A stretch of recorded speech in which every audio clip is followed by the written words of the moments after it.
After viewing our Registration Basics video, you know that with some forethought and openness, adding classes can be simple and rewarding. But with any process, we sometimes encounter issues. The information in this video will show you how to understand common course restriction errors and obstacles, and how to use important details and codes from our course master schedule to overcome many of them. Let's show you what we mean with a couple quick examples to start. We begin already having logged on to my Plattsburgh, and on the Student tab, notice here are the courses for which we have been pre-registered by a college department or office. So to complete our registration, we go directly to Look Up Courses to Add. Keep in mind that if you're a new transfer student registering on your own, you should receive course advisement from your department chair and a PIN code that you would be prompted to enter before you add classes. Nonetheless, let's say I need to fulfill the general education category called Oral Expression. Just as you learned in our Registration Basics video, move down to the Advanced Course Search link and click. Scroll until you find Attribute Type so you can search according to Gen Ed category. Since we want Oral Expression, GE5, I just click here on the menu choices and click Section Search. Every course listed here fulfills the Oral Expression category, listed alphabetically by discipline. However, many of these courses aren't appropriate for you. Look at this one, Bio 380, Communicating Biology. Sure, it fulfills this GE requirement, but look closely. This is a 300 level course, hardly suitable if you are a freshman or sophomore student. And in fact, it's probably an upper level requirement for only bio majors. Let's look to see if there are any prerequisites, which means courses you must satisfy before you can enroll in this one. I click on the blue CRN, View Catalog Entry, and this is very useful information. At the end of the course description here, you'll see the prerequisites.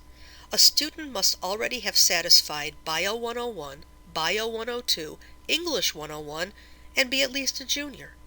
If we try to register, which I'll do right now just for the exercise of it, any number of errors could occur.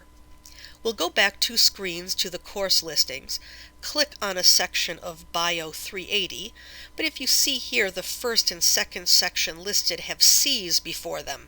The C means the course is currently closed, so it looks like we'll try this third section, clicking on the empty box, scrolling to the bottom to register, and we'll see what we get. And in fact, we see a field of study restriction next to this registration error, the little red exclamation point. It's possible that you get field of study restrictions in numerous courses you attempt to add. But please don't become frustrated. This is a good thing, actually. If non-bio majors flooded this small specialized course, or like in this other example, if non-chemistry majors enrolled in this upper-level chemistry class, those who needed the course for their major wouldn't have a seat. And obviously, subject matter such as written and oral reports for chemistry just isn't appropriate for those of us outside the field. So let's remember to uncheck our prior choice, and we'll try something else. If we continue down the list of options, we'll see CMM 101, Introduction to Public Speaking. It's a 100 level course, well suited to a student's first year, and look at the many sections of it. Another clue that it's probably a course that students across the college may take. If you're interested in taking this course to satisfy your oral expression requirement, try clicking on the open box of one of the sections. We'll choose this one, CMM 101 EA. We'll click on the empty box if we want it, scroll to the bottom to register, and we have an error. Need program director approval. There's a good reason. Let's go back. Certain sections noted by a double letter are reserved exclusively for a specialized population. like English as a second language, students with disabilities, students in the honors program, and so on. If you are not a part of these groupings, you should stick to only the single letter sections, and here's a good example. CMM 101 Section C. We'll try it, remembering to uncheck what didn't work before.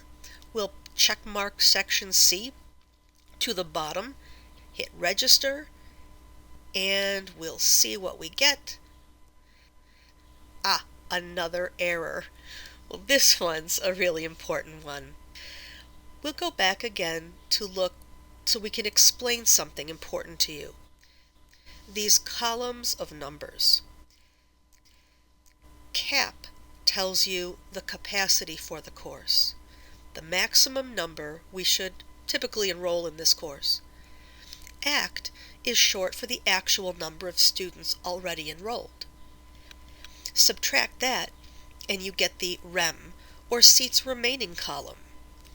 So you wonder, why do I get a reserved closed error message when there are clearly 10 seats remaining for me here? That's a good question, but there's also a great answer. Those 10 seats are released gradually across the summer orientation sessions and post-orientation activities. If we did not reserve seats per session, students in the first orientation sessions would get everything they wanted, and the latter orientation groups or late admits would be disadvantaged. The system promotes fairness in access to courses.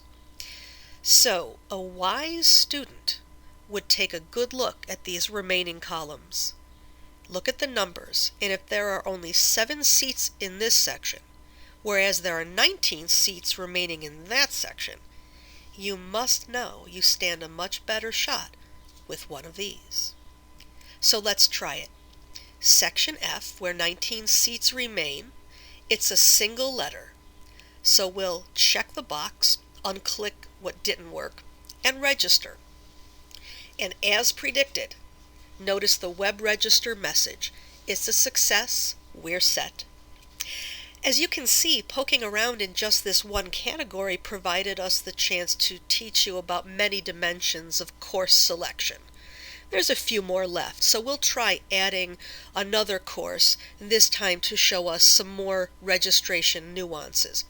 We'll take a look at humanities, advanced course search, scrolling to attribute type, humanities, and section search. All of these courses fulfill the humanities, but let's see what options are best for you. If you're a new freshman, look at these 100 and 200 level courses, poetry, fiction, and other specialized literature courses. There are many humanities disciplines, but we'll stop right here at philosophy for a moment to show you a few important features. Multiple courses within the same discipline always appear from lowest number to highest. 100 level is most appropriate for new freshmen. 300 level courses probably have one or more prerequisites and are best suited for upper division students. We'll round out our look at humanities with this option, Theater 110, Introduction to Theater Art. The campus code M means that the course is offered at the main campus in Plattsburgh. Any course that says ACC means the course is offered at a SUNY branch campus. Moodle means that it's a Plattsburgh web course offered through the Plattsburgh Moodle course management system, meaning these sections are fully online. WB for main campus students and WG for our branch campus. Perfect for our distance learners in our online programs, or those with a work or family schedule that makes getting to campus too difficult. The next illustration is one of an error message that ensures you do not enroll in a class that won't work out well, such as this. Look what happens when we try to register for a 3-credit calculus class, Math 221. We can look at the available seats, choose Section E because there are 32 seats remaining. We'll move the cursor over to the left to check the box, and we'll attempt registering for it. And what we get is something called a prerequisite and test score error. This is a cover-all phrase to indicate in some way that you need to officially demonstrate proficiency first. Might be taking or transferring in a prerequisite course first, might be taking a placement or proficiency exam here at the college. If you've looked at the prerequisites and you believe you are getting this message in error, please ask about it. But here I realize I do not have Math 102 pre-calculus credit or have taken the calculus readiness test. So the error message was a helpful one. I won't be getting in over my head. Banner is also helpful in telling you if you've selected a class that is at the same time as one of your existing courses.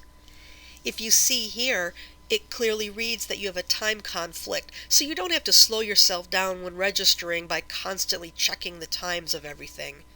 It says here the time conflict is with 6123, which is my geology lecture. Well, I'm a geology major and I need that, so I better keep that, and I'll look for something else. We'll click on History 171, plenty of seats remaining, and as we register, we see that we've got it. We're in 16 credits. In the end, when you've completed all of your registrations, it's always good measure to review what your schedule looks like. Returning to the Student menu, Registration menu, Week at a glance, to make sure your classes are spaced out enough over the week.